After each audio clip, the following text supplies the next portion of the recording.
தேசிய ஜனநாயக கூட்டணி தமிழகத்தில் ஆட்சி அமைத்தால் பாஜக அமைச்சரவையில் பங்கேற்கும் என்று மத்திய அமைச்சர் அமித்ஷா அடிக்கடி கூறி வரும் நிலையில் ஆட்சியில் பங்கு கொடுக்க நாங்கள் ஒன்றும் ஏமாளி அல்ல என அதிமுக பொதுச் செயலாளர் எடப்பாடி பழனிசாமி நேற்று நடந்த பிரச்சார கூட்டத்தில் ஆவேசமாக பேசியிருப்பது தமிழக அரசியலில் பெரும் பரபரப்பை ஏற்படுத்தியுள்ளது.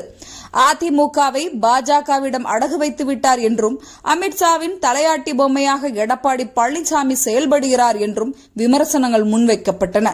இத்தகைய விமர்சனங்களுக்கு பதிலளிக்கும் விதமாக எடப்பாடி பழனிசாமி ஆவேசமாக பேசியுள்ளார்.